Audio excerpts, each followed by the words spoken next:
आज के टाइम पे एडिटिंग एक फुल ब्लोन करियर ऑप्शन है, बट बहुत ज़्यादा लोग कंफ्यूज होते हैं कि मैं स्टार्ट कहाँ से करूँ। बिकॉज आज के टाइम पे नॉलेज बहुत ज़्यादा है और गाइडेंस बहुत ही ज़्यादा कम। आज की वीडियो में आपको मैं एक 6 स्टेप का रोड मैप देने वाला हूँ, जिसमें कि आपको बताया जाएगा कि आप स्टार्ट कैसे कर सकते हो और आप एक प्रो एडिटर तक कैसे बन सकते हो। आज की वीडियो के बाद आपके पास एक सॉलिड डिजाइन सेंस, एक कोर एडिटिंग वर्कफ्लो और डिजाइन स्किल्स, ये सभी कुछ होगा। Step number 1, choose your software. आपके एक सॉफ्टवेयर बहुत ज़्यादा जरूरी होता है, बिकॉज इसी में आपका सारा का सारा आगे की एडिटिंग होने वाली होती है। अगर आप मेरे से एडवाइस मांगो तो अगर आप मोबाइल पे हो तो आप अलाइट मोशन एंड कैपकट का कॉम्बो यूज कर सकते हो, या आप इनशॉट को भी यूज कर सकते हो कैपकट की जगह पे। और अगर आप पीसी पे हो तो आप दाविंसी रिजॉल्व को यूज कर सकते हो, बिकॉज दाविंसी रिजॉल्व में आपको अनडाउटेडली द बेस्ट ऑप्शन मिल जाते हैं इन एन पीसी सॉफ्टवेयर। और बाकी के ऑप्शंस भी आ जाते हैं, जैसे कि फाइनल कट प्रो आ जाता है जो कि मैक्स के लिए एक्सक्लूसिव है, और बाकी आपके पास एक प्रीमियर प्रो आ जाता है जो, और उसके साथ में आपको एक और सॉफ्टवेयर मास्टर करना होगा। जैसे कि अगर आप दाविंसी को सीखोगे आप फ्यूजन तो सीख ही जाओगे, बट अगर आप प्रीमियर में सीख रहे हो तो आपको उसके लिए आफ्टर इफेक्ट भी सीखना पड़ेगा। और जो काम की फोन में अलाइट मोशन करता है वही काम पीसी में आफ्टर इफेक्ट्स करता है। और अगर आप फाइनल कट भी यूज कर रहे हो तो आप उसके साथ भी आफ्टर इफेक्ट्स को भी यूज कर सकते हो। बट अगर आप मेरे से ही मानो तो आप फ्यूजन को यूज कर सकते हो, जो कि ऑलरेडी दाविंसी के साथ आती है। आपको उसमें आफ्टर इफेक्ट्स को अपने वर्कफ्लो में इंक्लूड करने की कोई भी जरूरत नहीं है, बिकॉज फ्यूजन बहुत ज्यादा पावरफुल सॉफ्टवेयर हो जाता है, मतलब कि सभी कुछ उसमें रिक्रिएट हो सकता है। अब बात करते हैं कि इस फेज में आपने सीखना क्या है। सबसे पहले आप अपने पहले हफ्ते में ही सॉफ्टवेयर के सभी बेसिक सीख लो, जैसे कि मीडिया को इंपोर्ट कैसे करना है, वीडियो को एक्सपोर्ट कैसे करना है, उसको कट कैसे करना है, स्प्लिट कैसे करना है, आपने उसको ट्रिम कैसे करना है साइड से। और आप बेसिक से ट्रांजिशन, जैसे कि एक क्रॉस डिसॉल्व या फिर एक स्मूथ डिसॉल्व, ऐसा कुछ आप सीख सकते हो। इनको आप सीख सकते हो और आप इनको अपने वर्कफ्लो में इम्प्लीमेंट कर सकते हो। और ये आपके लिए मतलब कि बहुत ज़्यादा जरूरी फेज होता है, बिकॉज यही टेक्निकल स्किल्स कई एडिटर आगे जाके भूल जाते हैं। और इसी में आपने ये भी सीख लेना है कि आपने ऑडियो को कैसे इंपोर्ट करना है और आपने उसको कैसे कैसे कट वगैरह करना है, मतलब कि ऑडियो के भी आपने सभी के सभी टूल्स को मास्टर कर लेना है। फाइनल कट प्रो में तो कटिंग बहुत ज़्यादा आसान होती है, और बट अगर आप दाविंसी में बात करें तो उसमें कट पेज आ जाता है डेडिकेटेड, जिसमें कि आप कर सकते हो। प्रीमियर प्रो में भी कट लेआउट आ जाता है, बट मेरे हिसाब से आप नॉर्मल एडिट लेआउट में ही सभी कुछ कर सकते हो, both in DaVinci Resolve and Premiere Pro. और ये आप एक और स्किल भी सीख सकते हो साथ में, जो कि ऑर्गेनाइजिंग फुटेज, बिकॉज ये आपको आगे जाके बहुत ज्यादा काम आएगी। जैसे कि आपने बिन वगैरह को बना के उनमें आपने फुटेज को अपने को कैसे स्टोर करके रखना है, कैसे आपने उनको मतलब कि लॉन्ग टर्म में अगर आप 10 साल के बाद भी अगर आप किसी प्रोजेक्ट को खोले तो आपको पहली बारी में समझ आ जाए। और आप क्लिप्स को कलर कर सकते हो, जैसे कि प्रीमियर में एंड दाविंसी में आपकी टाइमलाइन कई बार बहुत ज्यादा क्लटर सी हो जाती है। आप क्लिप्स को अपने को कलर कोड रख करके रख सकते हो, और मैं भी पर्सनली सभी क्लिप्स को कलर कोड करके रखता हूँ। जैसे कि मेरा जो मेन वीडियो होती है उसको मैं कर लेता हूँ ग्रीन कलर में, जो मेरा ऊपर वाला होता है उसको मैं कर लेता हूँ ब्लू में, जो अपने बी-रोल एंड मोशन ग्राफिक होते हैं, और जो मेरा म्यूजिक होता है वो होता है मेरा ग्रीन में, और जो मेरे साउंड इफेक्ट होते हैं वो होते हैं मेरे ऑरेंज कलर में। और ऐसे कुछ करके ही, जैसे कि मेरे टाइटल वगैरह अगर मैं डालता हूँ तो उनको मैं रेड कलर कर लेता हूँ, या फिर कोई भी अलग सा कलर कर देता हूँ। ऐसे मुझे अगर मैं बहुत ज्यादा टाइम के बाद भी अपनी टाइमलाइन को ओपन करूंगा ना, तो टाइमलाइन भाई बहुत ज्यादा क्लीन लगती है। और अगर आप किसी ऐसे क्लाइंट के लिए एडिट कर रहे हो जो कि आपके साथ प्रोजेक्ट फाइल भी मांग रहा है, तब ये बहुत ज्यादा यूजफुल हो जाती है। स्टेप 1 का आपका मेनली गोल रहने वाला है कि आपने अपना जो भी रहेगा उसको अपने मास्टर कर लेना, जैसे कि अपने टाइमलाइन को कैसे साफ रखना है, आपने मीडिया को कैसे ऑर्गेनाइज करना है, और आपने सॉफ्टवेयर के बेसिक टूल सीख लेने हैं, और बेसिक से ट्रांजिशन सीख लेने हैं, और आपने 10-15 वीडियो पे इसी एक्सपेरिमेंट्स को आपने करके देख लेना है, जिससे कि आपको बेसिक सभी कुछ समझ आ जाएगा। अब आता है step number 2, learn cut, spacing and more. इस फेज में आपने सीख लेना है कि आपने वीडियो को कट कैसे करना है, जे कट, एल कट, और जितने भी कट के टाइप्स होते हैं वो आपने लर्न कर लेना है इस बार में। अगर आपको चाहिए कि उस पर भी एक डेडिकेटेड वीडियो मैं बना दूं तो आप कमेंट कर सकते हो, और मैं उस पर भी एक डेडिकेटेड वीडियो बना डालूंगा। और आप इसमें एडिट कैसे करना है उसको आप सीख सकते हो, जैसे कि टाइटल्स को अप्लाई करना, और बेसिक से आप फ्यूजन सीख सकते हो, आप बेसिक ये चीजें आप अभी के लिए फ्यूजन में सीख सकते हो। और सबसे ज्यादा इंपॉर्टेंट, आपने पेसिंग भी सीख लेनी है, बिकॉज यही होता है द रियल सीक्रेट जिसकी वजह से कि आपकी वीडियो चीप लगती है। अगर आपकी पेसिंग ही सही नहीं होगी तो आपकी एडिटिंग में आप कुछ भी नहीं, कैसे मतलब कि आपका एडिट बहुत ज्यादा चीप लगेगा। सो इसके लिए आपने अपनी पेसिंग को बहुत ज्यादा मास्टर कर लेना है, जैसे कि अपने ऑडियो के साथ कैसे सिंक करना है। हर बार के लिए ये नहीं होता कि आपने सिंक ऑन बीट, मतलब कि कट ऑन बीट, जो ये सब कुछ होता है ना, ये बुलशिट होती है। आपने जस्ट मेन चीज पे आपने फोकस करना है, जो कि होता है कि आपने कट कैसे करना है, अपने उसकी पेसिंग को कैसे रखना है। आप इस एक चीज को आप याद रखना कि आपके एडिटिंग का मतलब होता है कि आपकी ऑडियंस को आपका मैसेज क्लियर जाए, चाहे आप बिल्कुल बेसिक करो या फिर बिल्कुल हाई एंड करो। इसका मतलब ये नहीं होता कि आपने शो ऑफ कर देना है, यहाँ पे एक इफेक्ट डाल दिया और यहाँ पे कोई और टाइटल आ रहा है मिनट मिनट के बाद, ऐसा भाई आप बिल्कुल भी सही नहीं लगता। आजकल क्लीन मिनिमलिस्ट एडिट्स की बहुत ज्यादा डिमांड है और ऐसे एडिटर भी मार्केट में बहुत ज्यादा कम है। और सच बताऊं, 90% एडिटर्स जो बोल रहे हैं ना खुद को एडिटर, उनको असल में एडिटिंग आती भी नहीं होती है। इसी के लिए आप कंपटीशन की परवाह करनी तो छोड़ ही दो, बिकॉज उनको ये बेसिक चीजें ही नहीं पता होती है कि आपने कैसे उसकी पेसिंग को मेंटेन करना है। आपको कट के जो भी टाइप होते हैं, जैसे कि montage cut, J cut, L cut, edit and beat और जो भी ये सभी कुछ होते हैं, उनको ये कॉन्सेप्ट ही क्लियर नहीं होते हैं। और इसी में आपने थोड़े थोड़े से डिजाइन सेंस को भी आपने सीखना शुरू कर देना है। आप यहाँ से स्टार्ट कर सकते हो और आप स्टेप 6 तक आप इसको मास्टर कर सकते हो। और इसी फेज में आपने कलर ग्रेडिंग को भी मास्टर कर लेना है।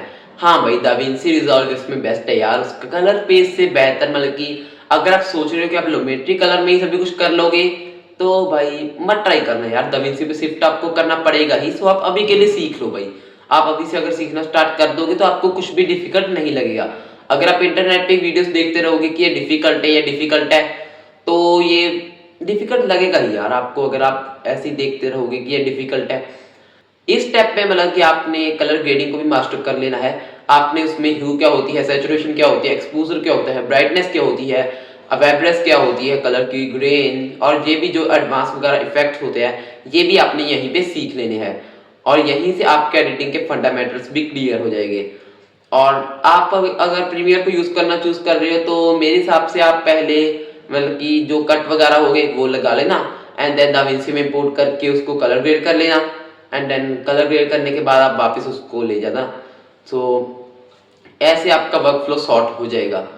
एंड आपने इसमें प्रैक्टिस करनी है, आपने 50 क्लिप्स को कलर ग्रेड करना है और आपने 50 ही एडिट्स को आपने रिक्रिएट करके देखना है। मतलब कि जो बेसिक एडिट्स होते हैं ना, जैसे यहाँ पे बी रोल वगैरह आ रही है, उनको आपने कहाँ पे लगाना है, ये सभी कुछ ये आपने इसी स्टेप में रिक्रिएट करना है।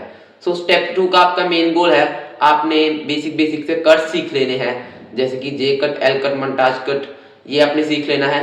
एंड आपने कलर ग्रेडिंग को सीख लेना है मेनली। यहाँ से आपका स्टेप नंबर 3 शुरू हो जाता है, जिसमें कि आपने rotoscoping, motion tracking and 3D elements को कैसे प्लेस करना है अपने सीन में, वो आपने सीख लेना है। और इससे आपका बहुत ज्यादा एडिट आपका प्रीमियम लगने लगता है और आप एडवांस इफेक्ट्स को भी यहाँ पे रिक्रिएट कर पाओगे। दाविंसी का फ्यूजन भाई बहुत ज्यादा एडवांस हो जाता है, इसके लिए आप आफ्टर इफेक्ट्स भी यूज कर सकते हो और दाविंसी का फ्यूजन भी, इन दोनों में ही ये पॉसिबल है। सो जब मैंने आपको स्टेप नंबर 1 में बोला था कि आप सभी अपना स्टेप्स अपने सॉफ्टवेयर को क्लियर कर लो, तब आपने फ्यूजन और इनको भी आपने क्लियर कर लेना है स्टेप नंबर 1 में ही, ताकि आपको आगे जाके दिक्कत ना आए। सो यहाँ पे आपने सीख लेना है रोटोस्कोपिंग, मोशन ट्रैकिंग और ऐसी जो भी चीजें होती है। जैसे कि आपने मोशन ट्रैकिंग का मतलब है आपने किसी चीज को कहीं से आपने किसी ऑब्जेक्ट को या फिर किसी टाइटल को किसी चीज पे कैसे अपने प्लेस करना है, उसको उसको हम बोल देते हैं मोशन ट्रैकिंग। और रोटोस्कोपिंग हो जाता है जैसे कि अपने अपने बंदे के मगर कैसे टेक्स्ट को लिखना है, अपने सब्जेक्ट के मगर कैसे अपने टेक्स्ट को पेश करना है, वो आ जाती है रोटोस्कोपिंग। और इसमें भी आपने प्रैक्टिस के लिए अपने 50 क्लिप्स को रोटोस्कोप और मोशन ट्रैक उनमें आपने ये अप्लाई करके देखने हैं और यहाँ पे आप इसको मास्टर भी कर लोगे। सो रोटोस्कोपिंग का feature fusion, after effects and CapCut तीनों में ही अवेलेबल है। रोटोस्कोपिंग से ना आपका एडिट बहुत ज्यादा प्रीमियम लगने लगता है। एंड देन आ जाता है मोशन ट्रैकिंग। आपने मतलब कि किसी चीज पे आपने कैसे किसी चीज को ट्रैक करना है, जैसे कि अभी अगर आपकी कोई भागते की फोटो है, सो उसको आपने कैसे मोशन ट्रैक करना है। और आपने किसी चीज को अपने मतलब कि किसी चीज पे लगाना हो, जैसे कि अपने अपने सर पे किसी चीज को कोई टाइटल को लगाना हो, या फिर किसी रेस कार में, जैसे कि ऊपर कार के ऊपर नाम नहीं आता होता, जैसे कि ड्राइवर का नेम आ जाता है, गाड़ी का नेम आ जाता है, चलती होती है गाड़ी उस पे ही आ जाता है। और मतलब कि ऐसे लगता है कि वो 3D चीज़ है, वो उस पे लगी हुई है रियल में, बट असल में वो लगी हुई नहीं होती है। सो ये भी आपने इसमें सीख लेना है। और इस स्टेप के बाद आपके एडिट्स बहुत ज़्यादा प्रीमियम लगने लग जाएंगे। इसमें आपने मतलब कि वीएफएक्स शॉट्स वगैरह को आप क्लियर कर सकते हो, अगर आपको चाहिए अपने एडिट्स में कुछ वीएफएक्स वगैरह का हो, सो वो आप यहीं पे क्लियर कर सकते हो। एंड देन आ जाता है आपका स्टेप नंबर 4। स्टेप नंबर 4 में आपने मोशन ग्राफिक्स को सीख लेना है। इस स्टेप में आपने अपने मोशन ग्राफिक्स वगैरह को भी मास्टर करना है। आपने कैसे मतलब कि जो आजकल एडिट्स काफी ट्रेंडिंग चल रही है क्लीन एंड मिनिमलिस्ट टाइप के, एंड मैं आपको कुछ एडिट्स के टाइप भी स्क्रीन पे आपको शो हो रहे होंगे, ऐसे टाइप्स भी आपने क्रिएट करने सीख लेने हैं। और ये सभी आफ्टर इफेक्ट्स एंड फ्यूजन दोनों में पॉसिबल है। लाइट मोशन में भाई ये मोबाइल में पॉसिबल है, आप कर सकते हो, बट मेरे हिसाब से ना आप पैसे कमाओ यार, एक बार लाइट मोशन पे वर्क करो, पैसे कमाओ, जो मर्जी करो, बट पीसी पे शिफ्ट हो जाना। बिकॉज पीसी के बिना ना यार पैसे बहुत ज़्यादा कम मिलते हैं एडिट्स को। आप एक बार के लिए ना, मैं आपको बोल रहा हूँ कि आप कम पैसों के लिए वर्क करने में ना बिल्कुल भी हेजिटेट मत करना। बिकॉज उससे आपको एक्सपीरियंस मिलेगा, और एक्सपीरियंस ही आपको आगे जाके ज़्यादा पैसे दिलाएगा। बिकॉज कम एक्सपीरियंस एडिटर को आजकल कोई भी हायर नहीं करना चाहता। एंड मेरी रिकमेंडेशन रहेगी कि नए क्रिएटर्स के साथ वर्क करो। बिकॉज अगर वो एक बार ग्रो कर गए ना भाई, तो आपका उन एक ही क्लाइंट आपको बहुत ही ज़्यादा मतलब कि अमीर बना सकता है।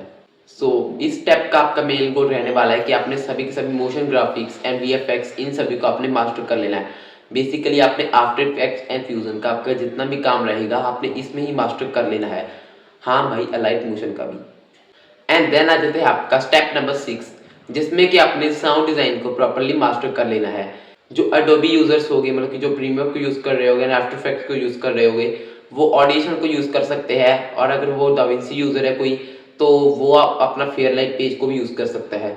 एंड अफसोस भाई मोबाइल में ये फीचर काफी लिमिटेड रहते हैं, मतलब कि बीजी नॉइस रिमूवल वगैरह आ जाते हैं, बेसिक से फीचर आ जाते हैं। हाँ भाई, इन शॉर्ट में ऑडियो एडिटिंग के एक दो इक्वलाइजर वगैरह के फीचर्स है, बट वो इतने ज़्यादा यूजफुल भी नहीं है। वो आपके एक बार के लिए बट काम चला सकते हैं, सो आप उससे ही स्टार्ट कर सकते हो। एंड इसी स्टेज में आपने साउंड इफेक्ट्स वगैरह कैसे लगाने हैं, वूश स्वूश, और जितने भी ड्रम वगैरह बीट्स वगैरह कहाँ पे आपने लगाने हैं, जो भी चीज़ आपने जहाँ पे भी लगानी है उसको आपने इसी में मास्टर कर लेना है। बिकॉज भाई remember, a video is 50% audio. मतलब कि भाई उतना ही रोल ऑडियो का होता है जितना ही रोल आपका वीडियो का होता है। सो यहाँ पे आपका मतलब कि स्टेप नंबर 5 में आपने बेसिकली अपना जितना भी ऑडियो का वर्क रहेगा वो आपने स्टेप नंबर 5 में सीख लेना है। एंड स्टेप नंबर 6 में आपने मतलब कि जितने भी आपके डिजाइन प्रिंसिपल्स रहेंगे, जैसे कि जो आपके होते हैं कट ऑन द बीट, कर्स वगैरह के टाइप्स जो कि आपने सीख लिए थे, उनको आपने कैसे एग्जीक्यूट करना है। और जो भी आपके बेसिक मतलब कि यहाँ पे आपने बेसिक तो आपके क्लियर हो चुके होंगे, आपको सभी टूल्स भी यूज करने आ चुके होंगे, बट उनको कहाँ पे यूज करना है, इसमें आपने स्टोरी बोर्डिंग को भी सीख लेना है। और जितना भी आपका साउंड डिजाइन को आपने पूरा मास्टर कर लिया था, बट आपने अभी उसको कहाँ पे अप्लाई करना है वो भी आपने इसी स्टेप में सीख लेना है। और जितना भी आपका रहेगा वो आपने इस स्टेप में क्लियर कर लेना है। सो भाई, अगर आपको ये वीडियो पसंद आई तो प्लीज यार लाइक कर देना और चैनल को भी सब्सक्राइब जरूर कर देना। सो मिलते हैं with next video, till then good bye.